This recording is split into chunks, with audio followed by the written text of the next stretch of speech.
What's happening, YouTube? I'm Dre the Giant, and welcome to our introductory video on the Pokemon Emerald BestBudLocke. Now you guys are probably wondering, what the frick is that? What are you doing, Dre? What's going on? Come on, tell me something. Well, I'm gonna let you guys know in this video. Just letting you guys know that I've never done any sort of introductory video before, so I'm sorry if this sucks, but we're gonna try it out anyways. Hopefully it won't suck, but you know.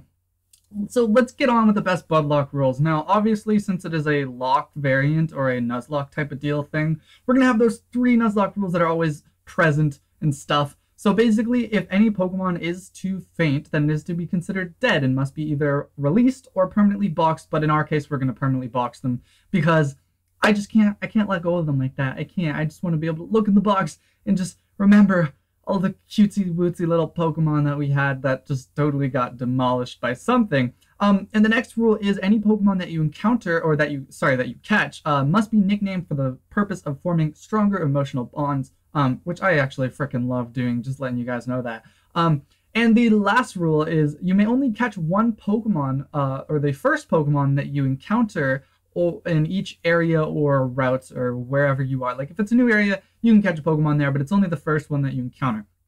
Now for the BestBudLocke, this is going to be randomized. This will be a randomizer. I've actually learned from the Diamond Nuzlocke that randomizing items is kind of poop, because then you can't really get like all the evolutionary stones or whatever. Like I looked forever for a leaf stone and I finally got one, and then something bad happened. But if you guys didn't see that, you guys should go check it out. Go watch that whole series. Just binge watch it. It's great. Now on to the actual like full out BestBudLocke rules. Now this is actually something that I've created myself with a little bit of inspiration, but at the end of the day, it's something that I kind of came up with that I'm actually pretty proud of. So the first rule of the BestBudLocke is in order to use Pokemon, they must be in pairs. So you must have two Pokemon that are paired up, and that's the only way that you can use those Pokemon. And there can be no duplicate primary types on your team. So I couldn't have like two fire types on my team, or two primary fire types, if you know what I mean. It just wouldn't work. That's just a rule I'm implementing.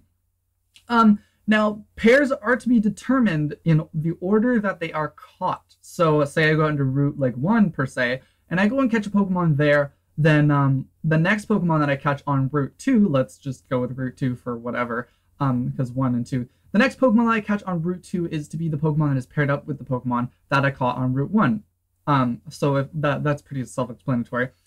Now, due to the typing rules, so the fact that I can't have duplicate primary typings on my team, I'll actually say I get a Cyndaquil on Route 1, and then I go on to the next route and I run into a Charmander.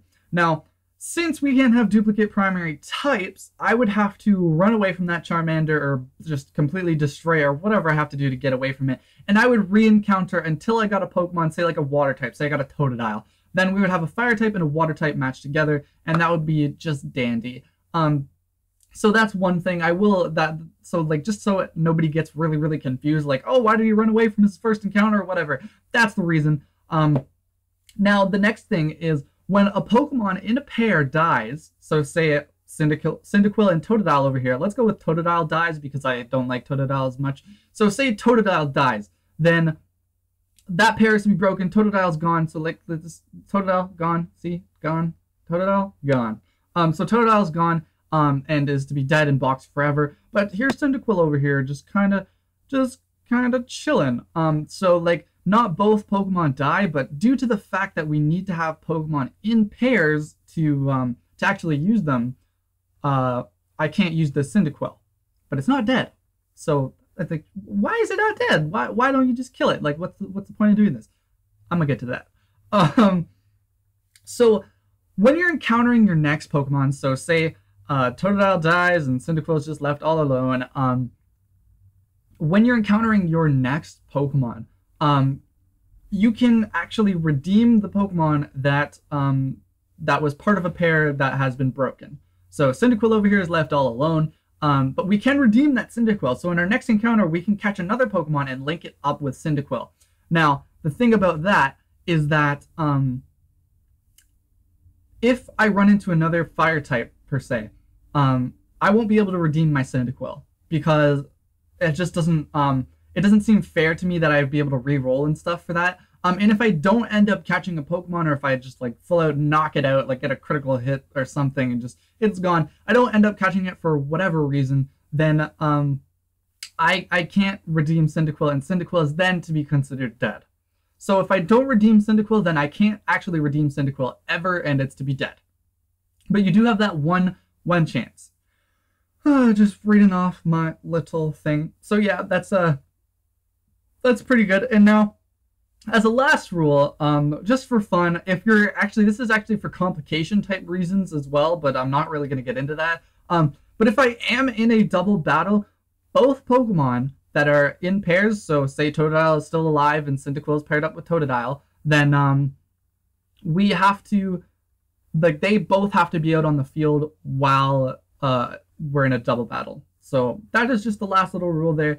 And if you guys do have any questions, comments, or concerns, please express them in the comment section below. And also, if you guys could leave likes and comments and subscribe for more, it would honestly mean the world to me. And if there was any time to come through with all of the support and all of that, it would be right now, because this is something that I'm not necessarily too confident in, just for whatever reason. But like, if you guys could show your support, if you guys could get the word out there of my BestBudLocke, and just, I know it sounds weird, but like, just roll with it, guys. But if you guys could get the word out there, if you guys could like this video, if you guys could comment on this video with any questions or concerns you may have, and if you could subscribe for more so that you don't miss an episode of this new vlog, then it would honestly mean the world to me, guys.